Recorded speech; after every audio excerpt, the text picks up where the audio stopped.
walk with me. And I will walk at liberty, for I seek thy precepts. I will speak of thy testimonies before kings, and will not be ashamed. And I will delight myself in thy commandments, which I have loved. My hands also will I lift up unto thy commandments, which I have loved. And I will meditate in thy statutes. Remember the word unto thy servant, upon which thou hast caused me to hope. This is my comfort in my affliction, for thy word hath quickened me. The proud have had many greatly in derision, yet I have not declined from thy law. I remembered thy judgment of old, I am, and have comforted myself.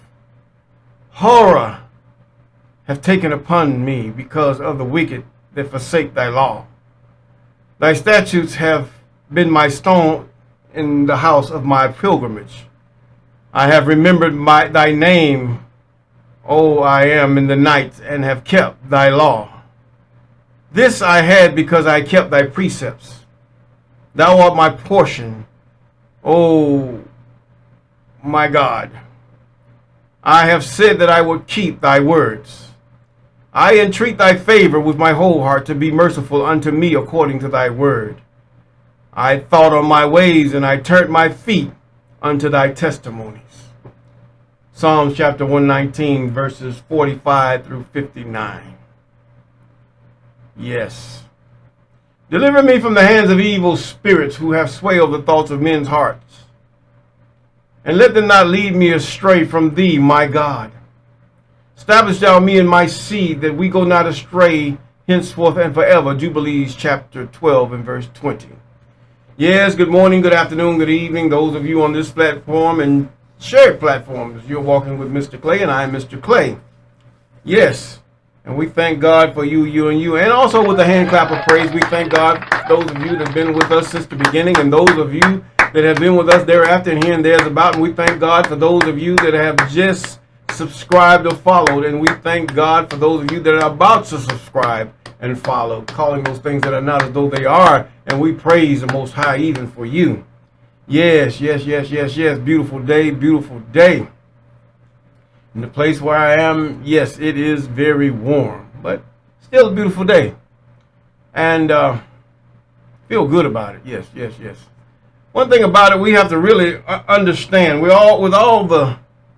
God is sending strong delusions out because of Deuteronomy chapter 28. Not even talking about the ships. Strong delusions are come upon the true children of Jacob, who are scattered all over the world. Strong delusions of truth, even the delusion of, if you look at the Sabbath, let's talk about that for a little bit.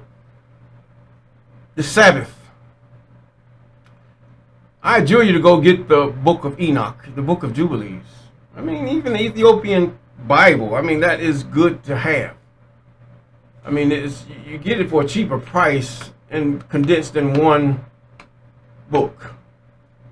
Yes, they were Christians. You have to realize they were people look like you and me, and people look like those who of a lighter hue also, that have had much to do with this book being, the historical account on this book being clouded. And you have many naysayers, and many of these people you see on social media talking about this is wrong and that is wrong. But yet, they never read the Bible. Most of them never read it. They may have read a few scriptures here and there and can talk to you about it, but who have actually read the books? Who have read Enoch? Who have read Jubilees? Who have read Jasher? Who have read the Apocryphas? These books are very important to you understanding God and knowing Him. Regardless of how it was transcribed, these are the tricks of Satan's. Regardless of the historical account, regardless of all this, do you want to know God? See, those are already, they're gone. They are not going to know God. It doesn't matter. The Ish people have sit up there and said they know God, but yet they turn to the Egyptian Talmud. And yet they still come up with they're very crafty in the things that they do. because they have studied all their lives, even from childhood, and know how to sway the scriptures. And, you know, since this country, Mr. Putin come out with his discovery and what he had been hidden for a long time, you find out a whole lot of doctrines have come out from those who oppose him. Not that Mr. Putin is wrong, but the fact is that why are they attacking? This is also the chastisement of the Most High. He's going to chase you down. He's going to chase you down. It's not that he's trying to get you. It's that he's... Deuteronomy chapter 28. Have you read the scripture? Many of you got a lot to say about the Bible and his historical account and what's in it and all that and never read it. This is what irks me the most. You never work. That's just like telling me something that comes out of the book by Daniel Bornstein of the Discoverer, and I know you did wrong because I've read it. Or coming out of a book from Anu Bantu and Gort Miller, or Africa, or should I say from the Timbuktu book. I know a lot in that too. I have the book. I've read it from cover to cover. I have to sit down and meditate in order to recall a lot of things that I've read. Even the book that comes from Chancellor Williams, Instructions of African Civilizations. You can't tell me nothing unless you've read it.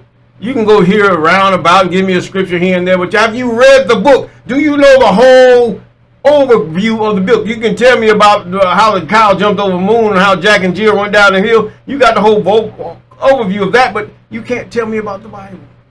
You can't tell me about the holy books. The Bible is just simply collected books. Whether they're true or not, that's up to you to discover.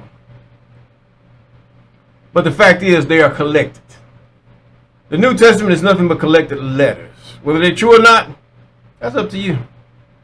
But for me, no. It's grossly. The New Testament is grossly corrupted. Yes, the Old Testament is corrupted. But the New Testament is grossly. That's why I don't even bother with it anymore. It is very corrupted. Because God has no man that's beside him. No one that, if you want to be forgiven, all you have to do is ask him. You don't need no middleman. And to top it all off, if you're able to sacrifice, God he breaks it down. See where the devils won't even, it's written there in the books.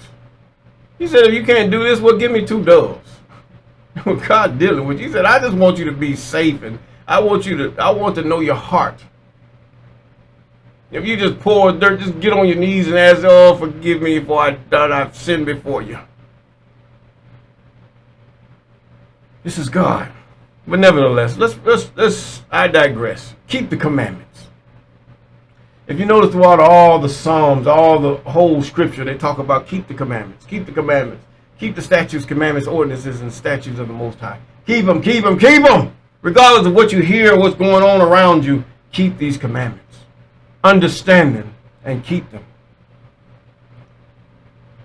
The rest of the Bible or the books, historical accounts are really just how God dealt with man because he did not keep the commandments and the reward that he gives to those that did keep the commandments.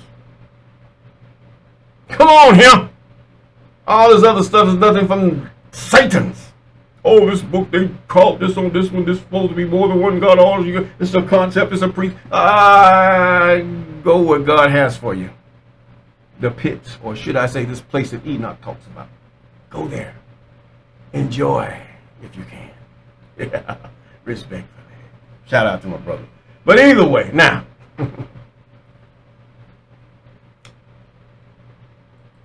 Joshua, Oshea.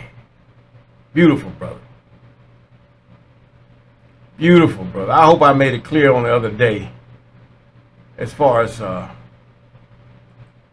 fact is, as far as when Moses said, a prophet will I send you. I hope that cleared a lot of things up. But either way, I'm not here for all this little petty stuff. We're here about the statutes, commandments, ordinances, and judgments of the Most High. This is what we're endeavoring to keep. We're endeavoring to please God in. Even David and all that he did, even with Bathsheba, Why was he a man after God's own heart? It was not because he lay, it was because he had a heart to look once he was convicted. He thought he was getting away with it. He tested God. Yes, he did. He suffered greatly. But once he figured out this God I cannot get around, he began to yield to God and become righteous before him. Now his son is a whole different ball game, but either way, or should I say the son that he had through the Hittite Bathsheba. Because you got to realize, Israelites didn't mix like that. Now, and they got, and it reads in Joshua verse 9, it says, and it came to pass when all the kings that were on this side of Jordan, in the hills and the valleys and all the coasts of the great sea over against Lebanon, the Hittite and the Amorite and the Canaanite and the Perizzite and the Hivite and the Jebusite heard thereof. And they gathered themselves together to fight with Oshea and with Israel with one accord. And when the inhabitants of Gibeon heard what Joshua or Oshea had done unto Jericho and Ai, verse 4, they did work wilily, and went and made as if they had been ambassadors, and took old sacks upon their asses, and wine bottles old and rent and bound up, and old shoes and clouded upon their feet, and old garments upon them, and all the bread of the, provisions was dry and moldy. They did all this stuff. They orchestrated it. Yeah. Verse 6, and they went to Joshua unto the camp at Gilgal, and said unto him and to the men of Israel, we are come from a far country, and now therefore make ye a league with us. Okay, what are we going to do? And the men of Israel said unto the Hivites, perhaps, or peradventure, ye dwell among us, and how shall we make league with you? And they said unto Oshea, we are thy servants. And Oshea said unto them, who are ye? And from whence ye come? Come ye. See, they needed water for the, should I say, the tabernacle. Because you had all the blood stuff had to be washed down, and then they had to have places where they bathed.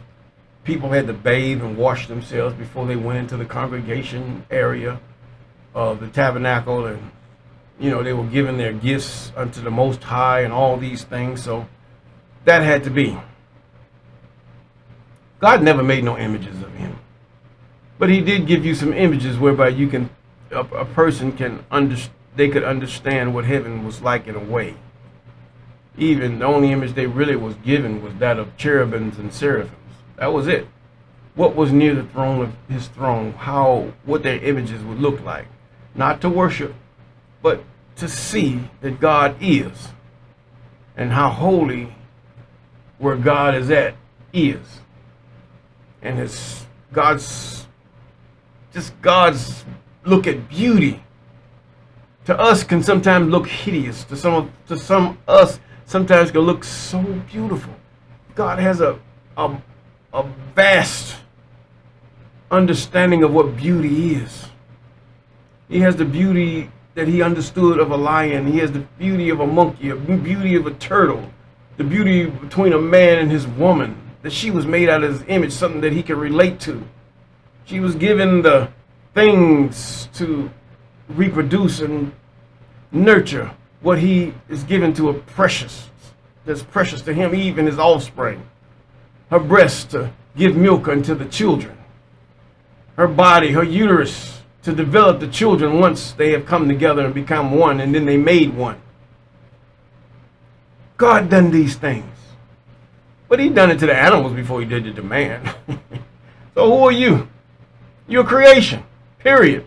It's just a privilege that God would put you above all the rest of creation. Just a privilege. You're nothing. I'm nothing. But we're something when we obey, do those things that are pleasing unto him. Just like your dog. Your dog gets on your nerve when he don't hunt. But when he hunts and come out with a good thing, hey, oh, you love the devil out that dog. But either way, we're not dogs. Far from it. And he said in verse 9, And they said unto him, from a very far country thy servants are come because of the name of the I am thy God. For we have heard of the fame of him and all that he did in Egypt. In other words, saying we were scared, man. And all that he did unto the kings of the Amorites, they were beyond Jordan. And Sihon, the king of Heshbon, and to the king of Bashan, which is at Ashtaroth, was their God. Therefore our elders and our inhabitants of our country spake unto us, saying, take victuals with you for the journey, and go to meet them, and say unto them, we are your servants, therefore now make ye a league with us. And this our bread we took for our provision out of our houses on the day we came forth unto you, but now behold, it is dry, and it is moldy. And these bottles of wine which we filled were new, and behold, they be rent, and these our garments, our shoes, and are become old by reason of a very long journey. And the men took their victuals and asked not the counsel at the mouth of the I am. Big mistake. Big mistake. Even on Oshea's account. We should always ask at the counsel of the Most High.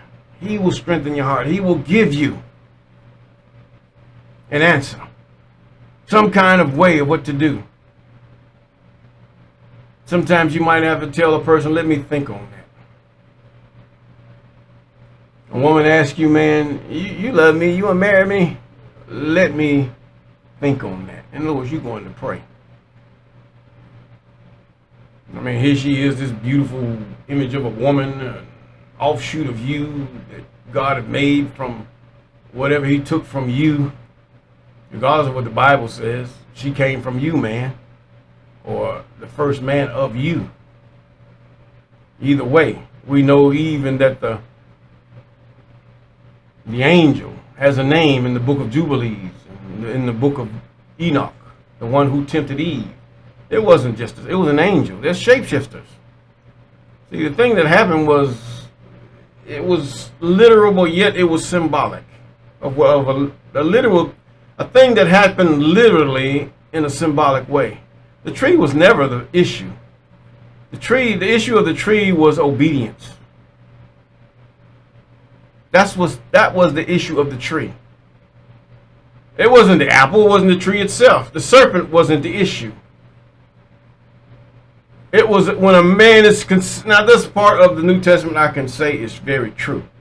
She was drawn of her own lust. The lust was created in her. In other words, he was getting her to see. When you see what Satan sees, and you see the world, or you see your own desires upon the world and things that's not yours, to know good and evil was not Eve. She coveted. But Adam's weakness was Eve.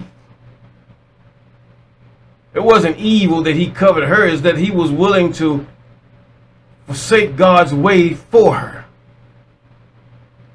As evident as it looks, and it is. That was the evidence of it. Because thou hearken unto the woman, God says. Come on here. Don't listen to all these heathen that think they know the Bible, don't know crap. To put it plainly and down to earth. They don't know nothing. Tell you all this old stuff about some old Anunnaki and all this other garbage, and then next thing you know, they full of sin. Look at their fruit. They don't know nothing. Ain't never read the Bible, don't know God, and don't know themselves as to who is behind their thinking. Time to grow up, people. Let's continue. But they did not ask counsel at the mouth of the I am. Don't make any oaths or any promises without asking God first and waiting for the answer. Sometimes the answer is there as soon as you see it. The best thing to just say is no. And sometimes it could just be right there in your mind. No, just no. Oh, I'm just confused because of what you see or your sympathy, unfounded sympathy. How should I feel sympathetic of these people? These are kings. Something's wrong. And Oshea made peace with them and made a league with them to let them live, and the princes of the congregation swear unto them. And it came to pass at the end of 3 days after they had made a league with them, that they heard that they were their neighbors, and they dwelt among them. See, it's nothing like Moses. Moses would have slew him right there. Moses was a true warrior and a king. His training was done not only in Egypt, but also in the land of Cush. So Africans can rejoice. You have something to do with the training of Moses. Even the children of those true Somalis, or true, I might be wrong, it's not Somalis. I done lost it. I done lost my thought in my mind on that one. Now, but Moses was trained. God dealt with him through the lands, all up in the land of Cush. Yes, by the first cataract was he. Now, let's continue. They made the promise and they had to keep it. And after they had made a league with them, that they heard that they were their neighbors and that they dwelt among them in verse 16. That's after 3 days, though. It says, and it came to pass at the end of 3 days after they had made a league with them. God revealed this to them now. Said, look what you did. And they heard that they were their neighbors and that they dwelt among them. And the children of Israel journeyed, in verse 17, and came to their cities on the 3rd day. Now their cities were Gibeon and Shephirah and Beoth and Kiriath-Jearim. I'm just not pronouncing the J's. Trying to avoid them because I know these are the works of those of colonizers. And the children of Israel smote them not, because the princes of the congregation have sworn unto them by the I am God of Jacob, or Israel, as they put it. And all the congregation murmured against the princes. But all the princes said unto the congregation, were they princes? They were just leaders, really. We have sworn unto them by the I am God of Israel. Now therefore we may not touch them. And people say, why are they with us? Why are they with us? Now this is what will do to them, and let them live, lest wrath be upon us. Because you made a vow before God held you to these things, because of the oaths which we swear unto them. And the princes said unto them, let them live, but let them be hewers of wood and drawers of water unto all the congregation, and as the princes had promised. In other words, to every camp, to everywhere every house is, you're going to deliver wood to them. This is your daily task, to go around the whole nation of Israel, just wood and deliver. But first of all, you're going to deliver water and wood to the temple first. You're not going to go in it. You're going to set it here. Then you're going to go on your merry way, and then you're going to continue all day long. And you're going to take this water and wood, and you're going to find it throughout the woods, and you're going to, the children of Israel they were treated like royalty because of this. Yeah, see what God did? It changed. The whole thing changed. But don't you change. Don't you go marrying these folks and doing all that stuff. They're still pagans. They're still Canaans. And they were subject. Canaan is now a servant of servants, as he said and spoke through the book of Jubilees and the 66 books. No, not forever. And he says in verse 22, he called for them and he spake unto them, saying, wherefore have ye beguiled us, saying, we are very far from you, when ye dwell among us? And now therefore ye are cursed, and therefore none of you shall be freed from being bondmen and hewers of wood and drawers of water for the house of my God. See, the children of Israel, they took great pride in recording the things that went on. These things were recorded, minutes or whatever you want to call it, the scribes. These were scribes that anytime there was a leader or a king, significant things that went on, they would record it. And I'm sure this is what Oshea had with him, was scribes, those who would record the everyday occurrences that happened in Israel for history's sake. Now, whether all of this is true or not, or whether it was distorted, we do not know. But we know one thing: His commandments, statutes, and ordinances are fair.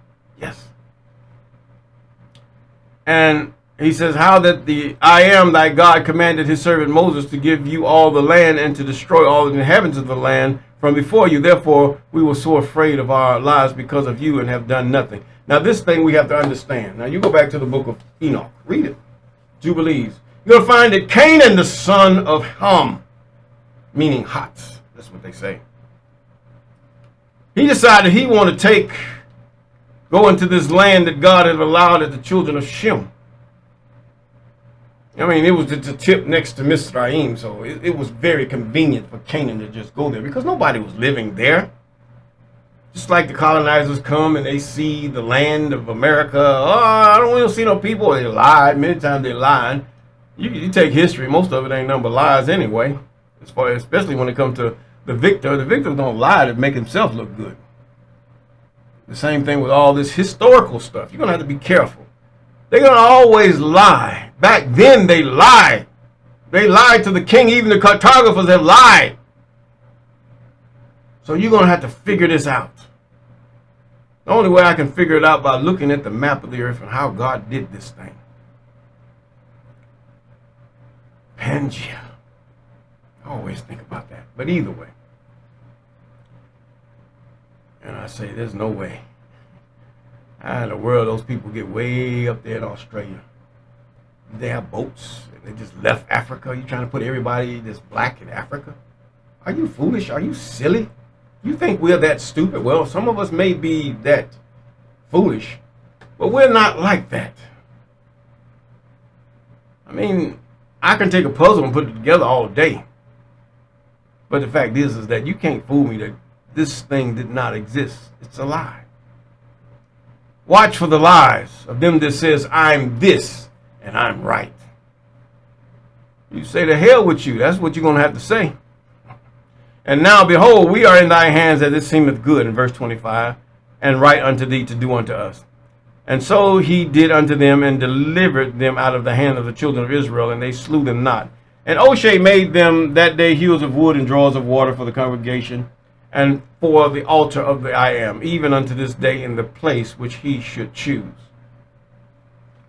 Watch who you make a vow to.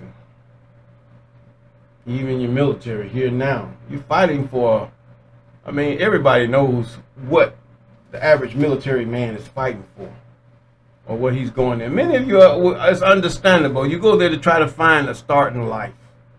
You go there to try to find something to try to help you get past high school, or maybe your college that you dropped out of. And some of you can't even find a job that have graduated from college, so you go to the military. This is all over the world, not just in the U.S.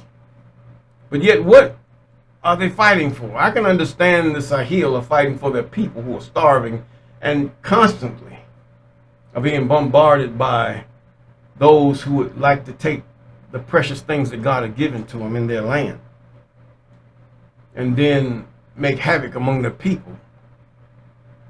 Now that is worth fighting and dying for, because you're dying for yourself, your children, your daughters, your wives, your uncles who have served and maybe came out all right. So when you do die, you would say, if you are caught up in a battle and die, you can say it can be an honorable death. But to die as a fool for the greed of others is a whole different story. It's a dishonorable death, that we should die for those that are not, those things that are for thieves and robbers and people that are just no good. And with that, we're going to say peace.